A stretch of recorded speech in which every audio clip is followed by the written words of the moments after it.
Welcome back to 5 and 5, 5 Black History Facts in 5.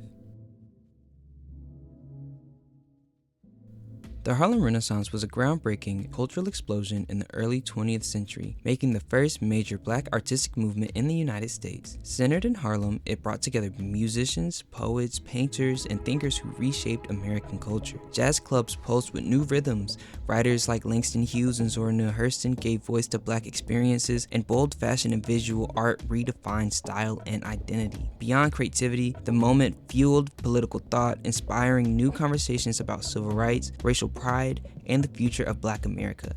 Its influence still echoes today, shaping music, literature, and social movements across the country. The Hayti district in Durham, North Carolina was once one of the most prosperous and self-sustaining black communities in the United States. It grew into a thriving hub of business, culture, and political influence. The district was home to hundreds of black-owned businesses, including banks, insurance companies, restaurants, and professional offices. Its nightlife flourished with jazz clubs that drew musicians from across the country, creating a vibrant cultural scene. Hayti was also the birthplace of the Carolina Times, one of the most influential black newspapers in the South, which championed civil rights and community empowerment. Though much of the district was later disrupted by urban renewal and highway reconstruction, its legacy remains a powerful symbol of black excellence, resilience, and economic independence. The Royal Seven were a group of young black activists, Douglas Moore, and 6 students who staged a courageous sit-in at the Royal Ice Cream Parlor in Durham, North Carolina in 1957.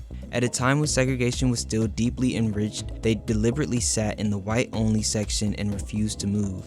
Their arrest and subsequent court case became an early test of the legal system's willingness to confront segregation. Although they lost their appeals, the case helped lay the legal and strategic groundwork for the wave of sit-ins that would sweep the South just a few years later, including the famous Greensboro sit-in in 1960. The Royal Seven's quiet act of defiance became a spark showing how everyday people could change unjust laws and push the civil rights movement forward.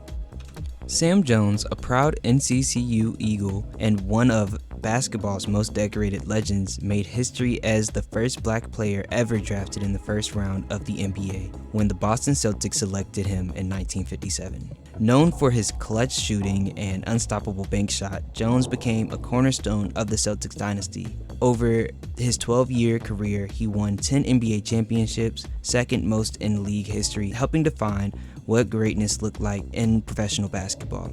His impact stretched far beyond the court, inspiring generations of athletes and cementing his place as one of the most influential figures in sports history. Floyd McKissick, an NCCU alumnus from the class of 1951 and a major civil rights leader, launched one of the most ambitious experiments in black economic empowerment in American history, Soul City. Soul City, North Carolina was founded in 1972 and was envisioned as one of the nation's first federally supported new towns. Designated to offer opportunity, industry, and housing in a fully integrated black-led community.